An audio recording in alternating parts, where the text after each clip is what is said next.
Hello and welcome to America's Heartland. I'm Paul Ryan. It's perhaps the most exciting time in the Heartland, harvest time.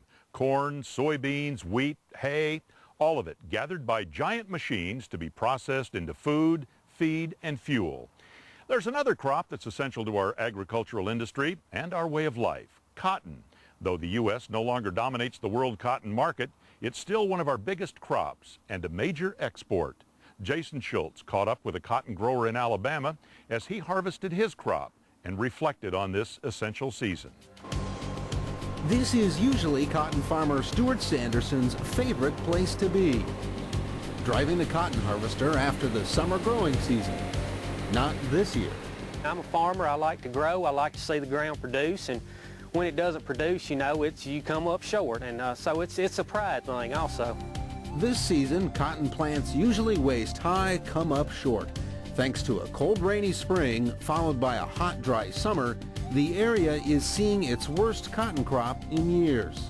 Mother Nature has a tendency to humble us every once in a while. Like I said, we've had 3 good years, and this year is not the best. We've had every extreme I think that you could possibly have this year. Stuart is a partner in Henderson Farms, a 4th-generation family operation. It's managed by Stuart's uncle Mike Henderson, Stuart, and Mike's son Chad. We're a diversified operation. We grow 4 different crops. We're not just tied to one particular crop, and we're on a 3-crop rotation. It's what has made us successful and has enabled us to endure the bad years. As with farms everywhere, the lessons learned at Henderson Farms don't come from textbooks, but hands-on experience handed down through generations. Those lessons are critical during bad years.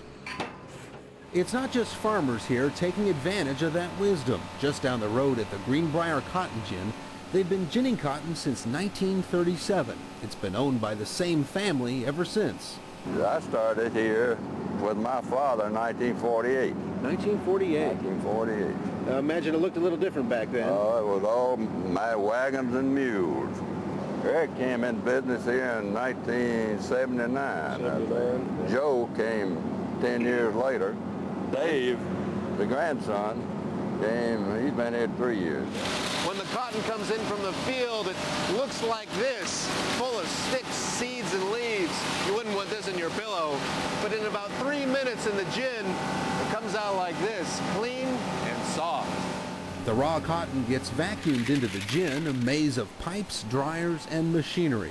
Seeds are separated out, and when it's done, 500-pound cotton bales are bundled and put on a flatbed truck. The cotton could someday become your next pair of blue jeans. Lost one finger there. Oh, you lost a finger? In the gin? My father lost his arm right below his elbow in the gin. Those aren't good odds for your son. Well, they learned some lessons from that. How good has cotton been to the state of Alabama? Great, great. #1 cash crop in Alabama. But keeping up with larger cotton gins gets tougher every year. So like farmers, the Elliots diversify. Waste from the cotton gin is sold to mills for more processing, and seeds separated from the cotton are sold for animal feed and cottonseed oil. So you kind of tell your son when you have a bad year like this year, be patient? Be patient. And when you have a good year, put some back. Take care of the bad. It's that kind of planning, combined with good soil and lots of hard work, that makes cotton the pride of this southern state. The pride is right here. The job you do on the limb. The product you put in the bale. This is your pride, right? That's the pride. And we do it better than anybody. I thoroughly enjoy what I do, and that's one of the things that my wife will tell everybody. She's never heard me say, I don't want to go to work today.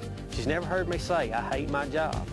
You know, someday, do I get down and discouraged? Oh, yes, I do. But that's when my family picks me up, and that's another aspect that just gives us such pride.